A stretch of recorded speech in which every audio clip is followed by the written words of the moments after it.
नमस्कार मु ज्योतिष प्रशांत आपण को मोर ये टारो कार्ड रीडिंग वीडियो को आपण मान को स्वागत करुच्ची। चलतु आज देखा ये टारो कार्ड रीडिंग वीडियो रे आपण को पार्टनर आपण प्रति कौन लव करेंट फीलिंग्स अच्छी तांको मन रे कौन लव इमोशन आपण प्रति अच्छी से आपण नहीं कौन भावुंट आउ से जहाँ कहते आपण को से ठीक लगुच कि भूल लगुच मु पूरा डिटेल और विस्तीर्ण भाव में मुझे टारो कार्ड रीडिंग वीडियो में आपण मानक कहबी। जदिव मो वीडियो को आपण आरंभ शेष पर्यटन देखुंत ताले आपणकर गोटे कनक्लूजन पॉइंट रे पहुँचे आउ अवश्य आपणकर जहाँ प्रोब्लेम अच्छी से प्रोब्लेम रो समाधान बाट आपण आपे पाइबे। जदि भी किसी आपण मन में प्रश्न अच्छे आप पार्टनर को लेकिन आप मत कंटाक्ट करेंगे मोर कंटाक्ट नंबर देती मु कम्प्लीटली भाव में आपण को मोर पर्सनल रीडिंग मध्यम आपन को हेल्प करी रेमेडीज देवी केमी आप सुंदर भाव में आप पार्टनर नहीं गोटे सुंदर जीवन यापन अतिबाहित करेंगे। ठीक अच्छे चलते देखा आज ये भिडटी आम आरंभ करवा से प्रभु जगन्नाथ जहाँ कृपा अच्छी ईश्वर जहाँ आशीर्वाद अच्छी ये कार्ड जहाँ बाहर मु पूरा डिटेल और विस्तीर्ण भाव में कहबी। आउ जदि मो वीडियो को आप देखुं मो चैनल को सब्सक्राइब करें वीडियो को लाइक करने केबे भी मन ऋणा करेंगे ना।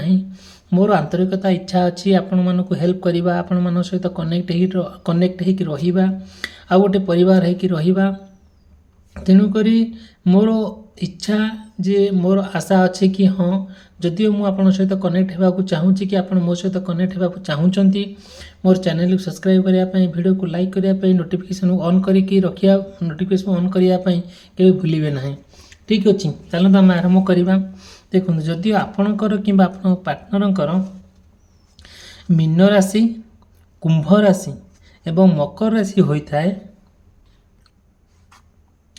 आपणकर कि पार्टनर ताले किसी ना किसी कथा आपण भितर मिसमैच हम यदि जतिपात पड़ो ना किछिटा प्रोब्लेम हम जदि भी से आपण कथा शुणिकी आपण कथा एकमत होउचंती ताहले से कथाटा आपण को ठीक लगे कि तांको ठीक लगे ना आपण मन में बहुत गुड़े कथा कौन हम ना प्रश्न आसो जोटा कि आपणकर से कथा को लेकिन आप बार बार लोक निंदित हेबे गोटे कौन करेंगे ना किसी ना कि प्रोब्लेम एमती आसी पहुँची जोटा कि आप मैनेज करें ना बहुत अपमानित हेबे आपाई आप पार्टनर ना आपन को बहुत गुड़े माने कौन बेकार कथा कहे 12 प्रकार 17 प्रकार कथा कहे जोटा कि आपको भल लगे ना आ बहुत कष्ट ही लगे से आप चिंता करेंगे चिंता करेंगे कि हाँ मुझे मो पार्टनर सहित एमती किसी हो तेणुक मुझे कथा इग्नोर करने आपड़ के पछघुंचा देवे ना किंतु किसी ना कि एमती किसी समय आसी पहुँची जाऊँगी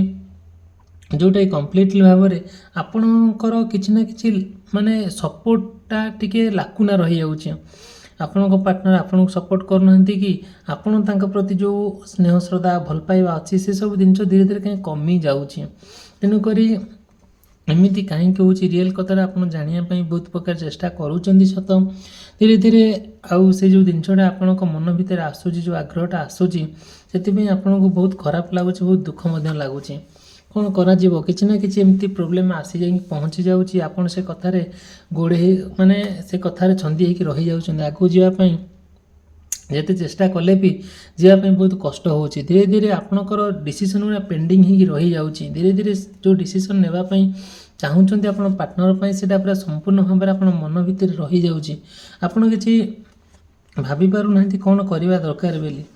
देखो जदिव आ गोटे कथा मुझे कहूँ आपणकर कि पार्टनर जदि धनुराशि कि विचार राशि तुला राशि होता है ये लोक व्यक्ति विशेष मानकर टिके लक्षण अलग थाए तांकर चिंताधारा टिक अलग थाए से कौन करा पड़ो आपड़ जहाँ भावुं ता तो हो पारुनी एमती किसी घटना अच्छी जहाँ भाविकी बहुत दिन है चिंता कर रखी से चिंताटा संपूर्ण भाव में कौन हम ना आपण सेटा अनएक्सपेक्टली आपण जीवन में घटीज जोटा कि आप भाभी पारे ना एमती केमी हो जाऊँगी यहाँ गोटे रहस्य गोटे मैजिकल पावर थिला भाई हो जाऊँगी आपण आशा आशा थिला आपड़ किसी भाभी पार नी कौन करने धीरे धीरे से कथा को लेकिन आप बहुत माने कौन कर इनसल्ट होती आप जो प्रपोजाल देते से प्रपोजाल आप पार्टनर ना माने कौन रिजेक्ट कर कथा को लेकिन आप बहुत डिप्रेशन लेवल अच्छा बहुत दुख प्रकाश कर କ'ଣ ତଥାପି ବି ଆପଣ କେବେ ହାରି ଯାଇନାହାନ୍ତି। ଆପଣ ତାଙ୍କ ସହିତ ଆଉ ହାତରେ ହାତ ମିଶାଇ ମନରେ ମନ ମିଶାଇ ସେ ଜୀବନର ଶେଷ ନିଶ୍ୱାସ ପର୍ଯ୍ୟନ୍ତ ଚାଲିବା ପାଇଁ କେ ମନରେ ମୁଣା କରିନାହାନ୍ତି। ତଥାପି ବି ଆପଣ ଚାହୁଁଛନ୍ତି କି ତାଙ୍କ ସହିତ ଯାହା ହେଇଛି, ଯାହା ହେଇଗଲା ଠିକ୍ ଅଛି, ତଥାପି ବି ଆପଣ ତାଙ୍କ ସହିତ ସାରା ଜୀବନ ରହିବା ପାଇଁ ପୁରା ପ୍ରତିଜ୍ଞାବଦ୍ଧ। ଯଦି ଏମିତି କିଛି ସମସ୍ୟା ହେଉଛି, ତାଙ୍କ ମନରେ ଯାହା ଅଛି, ଆପଣଙ୍କ ମନରେ ଯାହା ଅଛି, ଯେତେବେଳେ ଡିସ୍କସନ୍ କରୁଛନ୍ତି ତାହା ଠିକ୍ଠାକ୍ ହେଇପାରୁନି, ଧୀରେ ଧୀରେ ଆପଣ ଆପଣ ପାର୍ଟନରଙ୍କୁ ଗୋଟିଏ ସ୍ଥାନରୁ ଅନ୍ୟ ଏକ ସ୍ଥାନକୁ ନେଇଯିବା ପାଇଁ ଆଉ କ'ଣ କରିଛନ୍ତି, ପୁରା ମନରେ ଡିସାଇଡ଼୍ କରିଛନ୍ତି, ମନରେ ପୁରା ପ୍ଲାନ୍ କରିଛନ୍ତି। କିନ୍ତୁ ଗୋଟେ ଜାଗାରେ ଷ୍ଟାବିଲିଟି ଯେହେତୁ ହେଇପାରୁନାହାନ୍ତି, ଗୋଟିଏ ଜାଗାରେ ଆପଣ ସ୍ଥିର ହୋଇକି ରହିପାରୁନାହାନ୍ତି, ଆପଣ ଲାଇଫ୍ କମ୍ପ୍ଲିଟ୍ ଭାବରେ ଡିଷ୍ଟର୍ବ ହେଇଯାଇଛି। ଯେଉଁଟାକି କ'ଣ କରିବେ, ଆଗକୁ ଯିବେ ନା ପଛକୁ ଆସିବେ, ନା ତାଙ୍କ ସହିତ ସାରା ଜୀବନ ରହିବେ, ନା ତାଙ୍କ ପାଖରୁ ଫେରି ଆସିବେ, କୌଣସି ଡିସିସନ୍ ନେଇପାରୁନାହାନ୍ତି। ସତେ ଯେମିତି ଆପଣ ଗୋଟିଏ ଅଡ଼ୁଆ ମୁଖରେ ପଡ଼ିଯାଇଛନ୍ତି।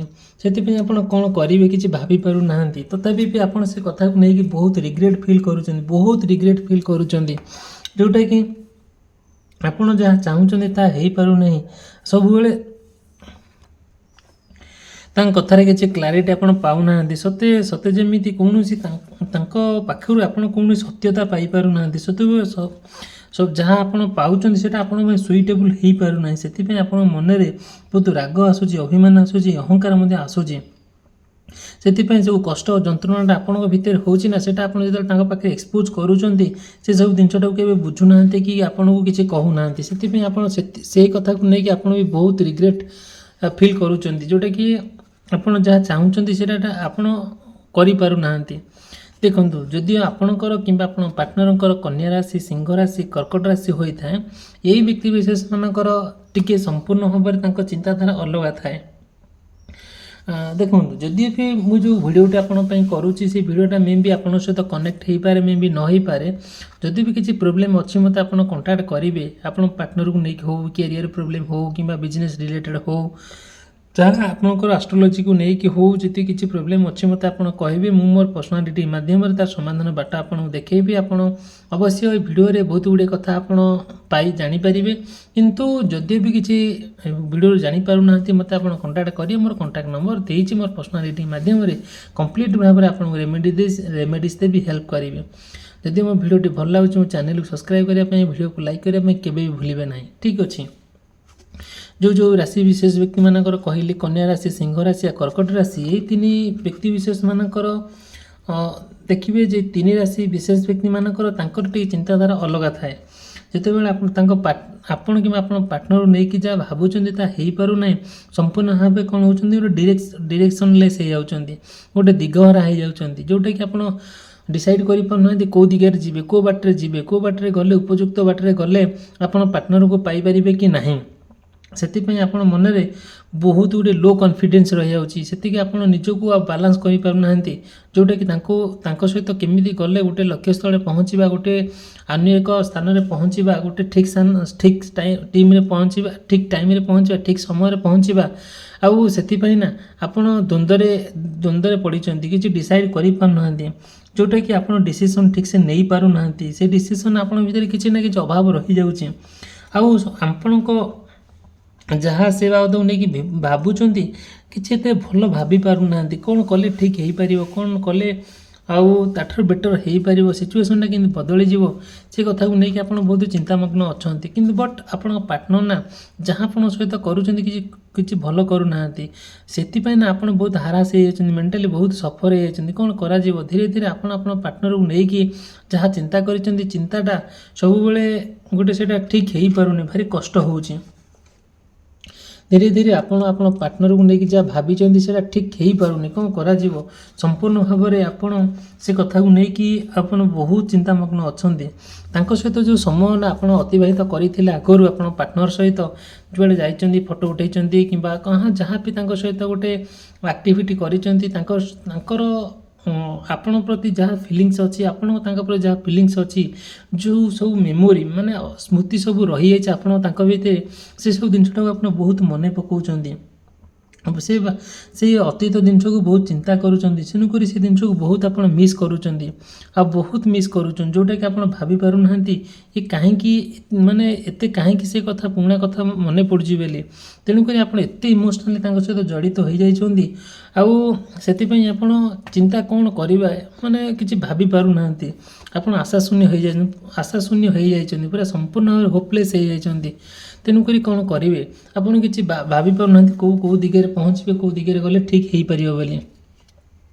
ତଥାପି ବି ଆପଣ ସେମିତି କିଛି ନ ଭାବିକି ଆପଣ ଆଗକୁ ଯିବା ପାଇଁ ତାଙ୍କ ସହିତ ଆଉ କ'ଣ କରିଛନ୍ତି, ଆଗଭରା ହେଇଛନ୍ତି। ଦେଖନ୍ତୁ, ଯଦି ଆପଣଙ୍କର କିମ୍ବା ଆପଣ ପାର୍ଟନରଙ୍କର ମେଷ ରାଶି, ବୃଷ ରାଶି, ମିଥୁନ ରାଶି ହୋଇଥାଏ, ଏଇ ବ୍ୟକ୍ତି ବିଶେଷମାନଙ୍କର ସମ୍ପୂର୍ଣ୍ଣ ଟିକେ ତାଙ୍କର ଆକ୍ଟିଭିଟି, ତାଙ୍କର ଚାଲିଚଳନ, ତାଙ୍କର ଚିନ୍ତାଧାରା ସମ୍ପୂର୍ଣ୍ଣ ଆପଣଙ୍କ ପ୍ରତି ଟିକେ ଅଲଗା ଅଛି। ଆପଣ ବି ତାଙ୍କ ପ୍ରତି ଟିକେ ଫିଲିଙ୍ଗସଟା ବଦଳିଲା ଭଳିଆ କାହିଁକି ଆପଣଙ୍କୁ ଲାଗୁଛି। ଦେଖନ୍ତୁ, ଆପଣ ତାଙ୍କୁ ଯେଉଁ ନଜରରେ ଦେଖିବା କଥା ଆପଣ ପାର୍ଟନର, ସେଇ ନଜରରେ ଆପଣ ଦେଖୁଛନ୍ତି, ବଟ୍ ତାଙ୍କର ଯେଉଁ ଆପଣଙ୍କ ପ୍ରତି ନଜରଟା ରହିବା କଥା, କାହିଁକି ଆପଣ ୱିକ୍ ହେଇଯାଇଛି, କାହିଁକି ନେଗେଟିଭ୍ ହେଇଯାଇଛି, ଆପଣ ସେ କଥାକୁ ଫିଲ୍ କରିପାରୁଛନ୍ତି, ସେ କଥାକୁ ଆପଣ ଅନୁଭବ କରିପାରୁଛନ୍ତି। ତଥାପି ବି ଆଉ ସେଇଟା ଯେହେତୁ କନଫର୍ମ ହେଇପାରୁନାହାନ୍ତି, ଯେହେତୁ ସେ କଥାକୁ ଆପଣ ବିଶ୍ୱାସ ପ୍ରପରଲି କରିପାରୁନାହାନ୍ତି, ତେଣୁକରି ଆପଣ ବହୁତ ଚିନ୍ତାମଗ୍ନ ଅଛନ୍ତି। ତେଣୁକରି ଏସବୁ ଯାହା ହେଉଛି କିଛି ଭଲ ହେଉନି, ଆପଣଙ୍କ ଜୀବନରେ ବହୁତ ହାହାକାର ଦେଖାଦେଉଛି, ବହୁତ ନୈରାଶ୍ୟବାଦ ଦେଖାଦେଉଛି। ତେଣୁକରି ସେ କଥାକୁ ଚିନ୍ତା କରି ଆପଣ ମୁଣ୍ଡ ପୁରା ଘୁମଉଛି, ପୁରା ଆପଣ ମୁଣ୍ଡ ପୁରା ମାନେ ବୁଲେଇ ଦେଉଛି, ପୁରା ବିନ୍ଧି ଉଠୁଛି, ପାଗଳାମି ଭଳିଆ ଫିଲ୍ ହେଉଛି। କ'ଣ କରାଯିବ, ସବୁ ସମସ୍ୟାର ସମାଧାନ ବାଟ ଆପଣ ଖୋଜିକି ବାହାରିଲା କଲା ବେଳକୁ ଆପଣ ମାନେ କ'ଣ କରିବାକୁ ପଡ଼ୁଛି ନା, ଚାକିରିରେ ସିଲେଇ କଲା ବେଳକୁ ହାତେ ଫାଟି ଯାଉଛି। ତେଣୁକରି କ'ଣ କରାଯିବ, ଏଇଟା ତ ବଡ଼ କଷ୍ଟଦାୟକ କଥା ନା। କ'ଣ କିଛି ଭାବି ହେଉନି, କେତେ ଦୂର ଠିକ୍ ହେଇପାରିବ, କେତେ ଦୂର ଭୁଲ ହେଇପାରିବ। ତଥାପି ଆପଣ ମନରେ କେବେ ଏମିତି ଭାବି ନାହାନ୍ତି ତାଙ୍କ ସହିତ ଗୋଟେ ସୁନ୍ଦର ସମ୍ପର୍କ ଗଠନ କରିବା ପାଇଁ ଆପଣ ପ୍ରୟାସବଦ୍ଧ, ପୁରା ସମ୍ପୂର୍ଣ୍ଣ ଭାବରେ ନିଜକୁ ଉତ୍ସର୍ଗ କରିଦେଉଛନ୍ତି। ଆଉ ସମ୍ପୂର୍ଣ୍ଣ ଭାବରେ ଯେତେବେଳେ କୌଣସି କଥାର ଫାଇନାଲ୍, କୌଣସି କଥାର କନକ୍ଲୁଜନ୍ ପଏଣ୍ଟରେ ପହଞ୍ଚି ପାରୁନାହାନ୍ତି, ଆପଣ ସମ୍ପୂର୍ଣ୍ଣ ଭାବରେ ଇମ୍ବାଲାନ୍ସ ହେଇଯାଉଛନ୍ତି, ମେଣ୍ଟାଲି ହାରାସ ହେଇଯାଉଛନ୍ତି, ଆଉ ଯେଉଁଟା ଇମୋସନାଲି ବହୁତ ଲସ୍ ହେଇଯାଉଛି ଆପଣଙ୍କର। ସେଥିପାଇଁ ନା ଆପଣ ବହୁତ ଗୁଡ଼ିଏ କଥାକୁ ଚିନ୍ତା କରିକି ଆପଣ ଭାବିପାରୁନାହାନ୍ତି କ'ଣ କରିବେ। ଆଉ ଦେଖିବେ ଧୀରେ ଧୀରେ ଏ କଥାକୁ ନେଇକି ଆପଣ ଫାଇନାନ୍ସିଆଲି ବହୁତ ୱିକ୍ ହେଇଯାଉଛନ୍ତି, ଆଉ ଚିନ୍ତା ବି କରିପାରୁନାହାନ୍ତି କେତେ ଦୂର କ'ଣ କଲେ ଠିକ୍ ହେଇପାରିବ ବୋଲି। ତଥାପି ବି ଆପଣ କେବେ ଭାବୁଛନ୍ତି ଯାହା ହେଉନା କାହିଁକି ମୁଁ ପାର୍ଟନର ସହିତ ନିଜକୁ ସେତିକି ରିପ୍ରେଜେଣ୍ଟ କରୁଛନ୍ତି, ହଁ ମୋ ପାର୍ଟନର ସହିତ ମୁଁ ବହୁତ ସମୟ ଧରି ରହିବି, ଯେତେ ଯାହା ସମସ୍ୟା ହେଉ ମୁଁ କିନ୍ତୁ ତାଙ୍କ ସହିତ ରହିବି। ଆପଣ ମନରେ ଏଭଳିଆ ପ୍ରଶ୍ନ ଆସୁଛି। ଯେତେବେଳେ ଆପଣ ଏ କଥାକୁ ନେଇକି ଚିନ୍ତା କରୁଛନ୍ତି, ଧୀରେ ଧୀରେ ଆପଣଙ୍କର ହୃଦୟ ଯେଉଁ ଅଛି ତାଙ୍କ ପ୍ରତି, ଆଉ ଯେଉଁ ସ୍ନେହ ଶ୍ରଦ୍ଧା ସମ୍ମାନ ଅଛି, ଯେଉଁ ଭଲ ପାଇବା ଅଛି, ଯେଉଁ ଆନ୍ତରିକତା ଅଛି, କାହିଁ କମିଗଲା ଭଳିଆ ଲାଗୁଛି। ସେଥିପାଇଁ ଆପଣ ନା ସେ କଥାକୁ ନେଇକି ବହୁତ ଚିନ୍ତାମଗ୍ନ ଅଛନ୍ତି, ବହୁତ ବୋର୍ ହେଇଯାଉଛନ୍ତି, ଆପଣ ସେ କଥାକୁ ନେଇକି ଖୁସି ହେଇପାରୁନାହାନ୍ତି। ତେଣୁକରି ଆପଣ ଯାହା ଚାହିଁଲେ ବି ତାହା କରିପାରୁନାହାନ୍ତି। କାହିଁ ଜାଣିଛନ୍ତି ନା, ଏଇସବୁ ଯେତେବେଳେ ପ୍ରୋବ୍ଲେମ୍ ଆସି ପହଞ୍ଚି ଯାଉଛି, ଆପଣ କିଛି ଡିସାଇଡ଼୍ କରିପାରୁନାହାନ୍ତି କ'ଣ କଲେ ଠିକ୍ ହେଇପାରିବ ବୋଲି। ତଥାପି ବି ଆପଣ ସେମିତି କିଛି ନ ଭାବିକି ବି ଆପଣ ଆଗଭରା ହେଉଛନ୍ତି, ଆଉ ନିଜ ଭିତରେ ଯେଉଁ ଅଛି ଏନର୍ଜିଟା ଅଛି, ନିଜ ଭିତରେ ଯେଉଁ କନଫିଡେନ୍ସ ଅଛି ନା, ସେଇଟା ଯେତେବେଳେ ଏକ୍ସପୋଜ୍ କରିବା ପାଇଁ ଆଗଭରା ହେଉଛନ୍ତି, କାହିଁକି କୌଣସି ନା କୌଣସି ଦିଗରୁ କି କାହାଠାରୁ ନା କିଛି ଏମିତି ମେସେଜ୍ ପାଉଛନ୍ତି, ଡିସାଇଡ଼୍ କରିପାରୁନାହାନ୍ତି କି କ'ଣ କଲେ ଠିକ୍ ହେଇପାରିବ। ଦେଖନ୍ତୁ, ସେଥିପାଇଁ ବାର କୌଣସି ଖରାପ ବିତିଯାଇଥିବା ସମୟଟାକୁ ଆପଣ ରିପିଟ୍ କରିବା ପାଇଁ ଚାହୁଁନାହାନ୍ତି। ଯାହା ବିତିଯାଇଛି, ପାଷ୍ଟ ଅଲୱେଜ୍ ପାଷ୍ଟ, ସବୁବେଳେ ଅତୀତ ହେଇକି ଥାଉ, କେବେ ସେ ବର୍ତ୍ତମାନକୁ ନ ଆସୁ। ଯାହା ସମସ୍ୟା ଅଛି ତ ତାର ସମାଧାନ ବାଟ ହଉ ନ ହଉ, ବାସ୍ ସିଏ ତା ବାଟରେ ଅଛି, ଆପଣ ଆପଣଙ୍କ ବାଟରେ ଅଛନ୍ତି। ସେଥିପାଇଁ ଆପଣ ବହୁତ ଚିନ୍ତାମଗ୍ନ ଅଛନ୍ତି, ସେସବୁ କିଛି ବଡ଼ କଥା ନୁହେଁ। କିନ୍ତୁ ଆପଣ ତାଙ୍କୁ ପାଇବା ପାଇଁ ଯେଉଁ କସରତ କରୁଛନ୍ତି, ଯେଉଁ ସଂଘର୍ଷ କରୁଛନ୍ତି, ସେଇଟା ହେଲା ମୁଖ୍ୟ କଥା। ଆଉ ତେଣୁ ପାଇଁ ଆଉ ଲାଗୁଛି କି ହଁ, ଆପଣ ଯେତେବେଳେ ତାଙ୍କ କଥାକୁ ଚିନ୍ତା କରିକି ରହୁଛନ୍ତି, ଆପଣଙ୍କୁ ଲାଗୁଛି କେମିତି ଆପଣ ଗୋଟେ ବନ୍ଦୀ ଘରେ ରହିଲା ଭଳିଆ, କେମିତି ଆପଣ କିଏ ନା କିଏ ଆପଣଙ୍କୁ କବ୍ଜା କରି ରଖିଛି। ଆପଣଙ୍କର ଇମୋସନ୍, ଆପଣଙ୍କର ଭଲ ପାଇବା କିନ୍ତୁ ଏଟା ବାହାରକୁ ବାହାରିଲା ପୂର୍ବରୁ ଆପଣ ସେଇ କଥାକୁ ନେଇକି ବହୁତ ହାରାସ ହେଇଯାଉଛନ୍ତି, ବହୁତ ମନ ଦୁଃଖରେ ଅଛନ୍ତି, କିଛି ନା କିଛି ଆପଣ ସମସ୍ୟାରେ ପଡ଼ୁଛନ୍ତି, ଯେଉଁ ସମସ୍ୟା ଭିତରେ ଆପଣ ଜୀବନଟା ସମୟଟାକୁ ଅତିବାହିତ କରୁଛନ୍ତି, ଆପଣଙ୍କ ଜୀବନ ସମ୍ପୂର୍ଣ୍ଣ ଭାବରେ ହାହାକାର ଦେଖାଦେଉଛି, ନୈରାଶ୍ୟବାଦ ଦେଖାଦେଉଛି। ସେଥିପାଇଁ ଆପଣ କ'ଣ କରିବେ? ବହୁତ ଚିନ୍ତାରେ ମଧ୍ୟ ଅଛନ୍ତି। ଆମର ପୁରା କଥାରେ ଅଛି, ଆଉ ଲୁଣ ଖାଏ ହାଣ୍ଡି ଚିନ୍ତା ଖାଏ ଗଣ୍ଡି। ଆଉ ତେଣୁକରି କ'ଣ କରାଯିବ? ଆଉ ଯେଉଁ ରିଲେସନସିପ୍ ଭିତରେ ଏ ତିକ୍ତତା ଦେଖାଦେଉଛି, ରିଲେସନସିପ୍ ଭିତରେ ଏତେ ସମସ୍ୟା ଦେଖାଦେଉଛି, ଆଉ ରିଲେସନସିପ୍ ଭିତରେ ଏତେ ମାନେ ଡିସଇଣ୍ଟରେଷ୍ଟ ଦେଖାଦେଉଛି, ଇଣ୍ଟରେଷ୍ଟ ମୂଳରୁ ରହୁନି। ତେଣୁକରି ସବୁବେଳେ ଆପଣ ପାର୍ଟନର ତାଙ୍କ ଇଗୋକୁ ନେଇକି ସେ ଚଳୁଛନ୍ତି, ଆଉ ସେ ସବୁବେଳେ ଆପଣଙ୍କ ସହିତ ଯୁଦ୍ଧ କରୁଛନ୍ତି, ଫାଇଟ୍ କରୁଛନ୍ତି, ଟିକେ ଟିକେ କଥାକୁ ମାନେ କ'ଣ କରୁଛନ୍ତି, ଟିକେ ଟିକେ କଥାକୁ ରାଗୁଛନ୍ତି, ରୁଷୁଛନ୍ତି। ସେଥିପାଇଁ ଆପଣଙ୍କ ମାଇଣ୍ଡ ନା ଆପଣଙ୍କ ହାର୍ଟ ବି ପରିବର୍ତ୍ତନ ହେବାକୁ ଲାଗୁଛି। ତଥାପି ବି ଆପଣ ସେ କଥାକୁ ଚିନ୍ତା ନ କରିକି ତାଙ୍କ ସହିତ କେମିତି ସୁନ୍ଦର ସମ୍ପର୍କ ଗଠନ କରିବା ପାଇଁ ଆପଣ ପ୍ରତିଜ୍ଞାବଦ୍ଧ ହେଇଯାଉଛନ୍ତି। ଯଦିଓ ଦେଖନ୍ତୁ, ମୋ ଭିଡ଼ିଓଟି ଯଦି ଭଲ ଲାଗୁଛି, ମୋ ଭିଡ଼ିଓକୁ ଲାଇକ୍ କରିବା ପାଇଁ, ଚ୍ୟାନେଲ୍ ସବସ୍କ୍ରାଇବ୍ କରିବା ପାଇଁ କେବେ ଭୁଲିବେ ନାହିଁ। ଆପଣଙ୍କ ମନରେ ଯାହା ପ୍ରଶ୍ନ ଅଛି ଆପଣ ମୋତେ ପଚାରିପାରିବେ, ମୋର ପର୍ସନାଲ୍ ନମ୍ବର ଦେଇଛି। ଠିକ୍ ଅଛି, ଭିଡ଼ିଓଟି ସମାପ୍ତ କରି ରହିଲି। ଧନ୍ୟବାଦ, ନମସ୍କାର।